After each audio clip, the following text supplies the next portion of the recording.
can't believe I've been in Tamworth for 3 days, done a heaps of promotions on these things beforehand. This is my first catch-up with Wyatt Young. Hello, Wyatt. How's it going, mate? Good, mate. How are you? Very, very good. And this is Fleetmaster in the middle. He's taking centre stage. He's hogging all the camera. Yeah, that's him. He doesn't mind doing that. He's going good. Firstly, how is he going, and how has he progressed with the Standardbred Challenge? Yeah, look, I think he's going not too bad for the big critter that he is, but we've had a bunch of fun getting him ready for here, and with the freestyle and the utility the last few nights, it's been it's been a bit of fun. Yeah. We'll get on to that in a sec, especially the freestyle, because I think you really took it literally about the freestyle, so that part's good. Mark Barton approached you about getting involved in this. Did you hesitate at all? No, look, I had a little bit of a think about it, and I think I called him back the next day. And at the end of the day, it's a great thing for a lot of horses. I think it's got a lot of room to grow, and it's honestly just been a really fun, enjoyable thing to be a part of. And the other guys that are doing it, I think could say much the same thing. I think everyone has enjoyed the process, haven't you? So I think that's one of the things. Brett Welsh and those guys are quiet, unassuming sort of guys that are, they're really taking the bull by the horns and had a bit of fun with it. But I think you're all, from what I've, Scott Bandy, talking to people behind the scenes, everyone's really enjoyed the whole experience. Yeah, that's it. Like we've I had a few staff here, and we're preparing 13 or 14 sale horses this year, and a few classic horses. But every day we work this fella in the last since Christmas especially. It's just been the highlight of the day at home, and a bit of fun, and everyone's got a bit of a laugh and a kick out of it, and he goes pretty cool. Yeah. Has he surprised you how quickly he's sort of I suppose changed? Yeah, look, we rode him there for a month or 6 weeks, and then I actually spelled him for about a month or 6 weeks, before, over sort of start of December to Christmas, and let him freshen up and fill up, and I had a bit of confidence in him, and he did everything, what he had to do, yeah. He's a big horse. He's probably a lot taller than most of the camp draft horses. He's going to walk out the gate. We need your man with the hat not to let him go out the gate, but he is a big horse. Is that going to throw a few hurdles for him for tonight? No, he'll be right. He's bigger the better. But look, he is a big horse, and he's probably a bit big for me to get on every day. But anyway, he'll be right. Why is that? A bit big? You're not keen on the height? You got to have a mountain block. Very, very good. You're a local. Tamworth, you're pretty much home here. Yeah, Tamworth local. I actually was, born and reared over on the coast, and we moved here about 6 years ago, and been in Tamworth ever since. Yeah. And you like it? Yeah, love it. Yeah, wouldn't move anywhere.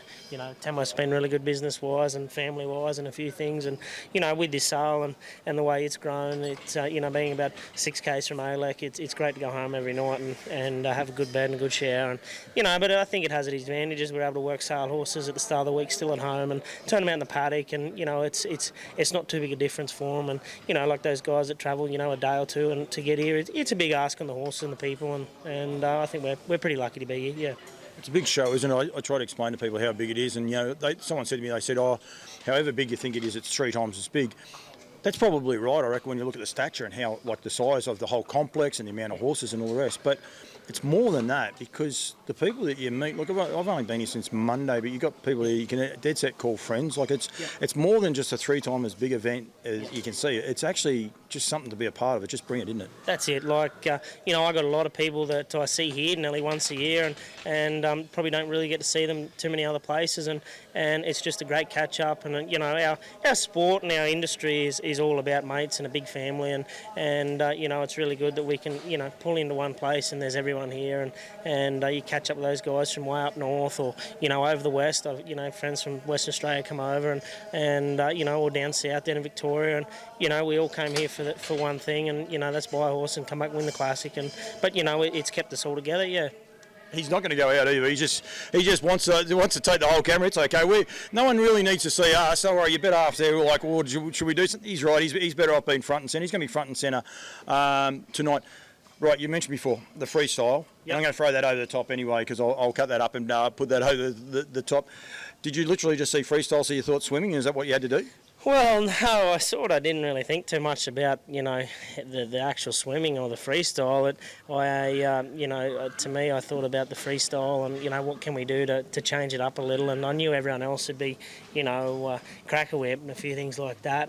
And at the end of the day, we're here to showcase this breed and what we can do with them and things like that. But, we've got to have a bit of fun too, because it keeps everyone involved and, everyone having a good time. And I saw it as a great opportunity to throw a bit of a costume in and have a bit of fun. And I think it turned out pretty good, yeah. I think it did too, and people are wondering about how it was all received and that. For you guys with your sales horses, your competition horses, this is full on business. This is not a sideshow gimmick, the standardbred section and rehoming it, but at the same time, it is something you guys want to promote and do it in a way. I think the way you guys have done it is just sensational.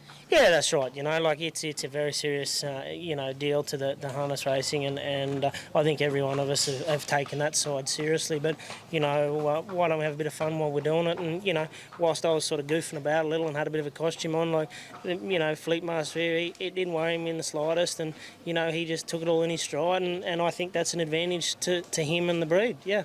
Like he has this interview, he doesn't care, just walk around, he couldn't care less. Good your old mate. Rightio, utility last night, that was good. It was a bit different, showcased what the horses could do. I think Mickey Wilson and a couple of others might have been playing up a little bit. They were sort of making out they couldn't get over anything prior to it. They got over it, no worries at the end though. That's it, that's them. Mick's a bit of a showman and he's a bit of a larrikin, that's right. I haven't noticed that at all with me. Tonight, the camp draft. How's your expectations, or what's your expectations? Mate, that's a good hat. You can't knock that off my head. What are your expectations tonight? Yeah, look, we won't be riding for Red Ribbon, but, we're number one out, so we'll hopefully get them from the jump. Is that a good thing or a bad thing in drafting? Ian Laurie said to me you want to be evens, not odds. Is that right? Yeah, that's right, but, being number one out, we put the pressure on a little. Give them something to follow. So a lot of people aren't aware of it. You've got to get around 3 gates, is what they're called. Is it? They're three called pegs. Pegs. Yep. 3 pegs. So we've got our first and second peg, which you do your first 2 circles, and then there's 2 pegs that we go between, and that's called our gate. And we have 40 seconds to do so once we've left the cutout yard or the camp yard, and we just hope we can pick a cow that's easy persuaded around the course.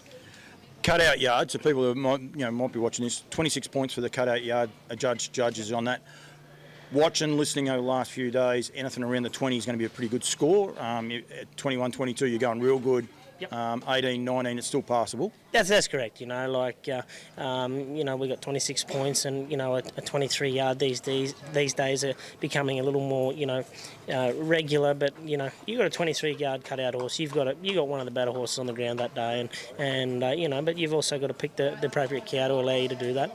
A good average is 19 to 21 of a weekend competition. Yeah. And then they go out. You've got three pegs to go around, effectively 2 pegs, and then get through the finishing the gate. You get 4 points for those, and then the rest of the score is made up from 70. Am I right? That's right. Yes. Yep. And that's judged on as well. Plus, this time penalty. Well, you don't have time penalties. You just got to get within a time. That's it. We've got 40 seconds to complete the course, and if we hit the 40 seconds and haven't completed, you're scored to where you get to. If you get to the second peg, you'll still get a score. However, it might be it's always a fairly low score. Yeah. Yeah. Your expectations going to get around? Oh, let's hope so. Fingers crossed, and hopefully we can pull something off. Yeah. All right. Where do you think you might going to finish? Like you've assessed the situation. Where do you think you might finish off? Oh, I don't know. You never know till the time, but hopefully we'll be there somewhere. Do they call you splinters? No. You're sitting on the fence. You've got to give us something. Like it's not like Brett Walsh will be watching it and sort of ready to give you a hard time or anything. No, we'll let them fellas do the yap and we'll just sneak in there and do our job. Quite achiever.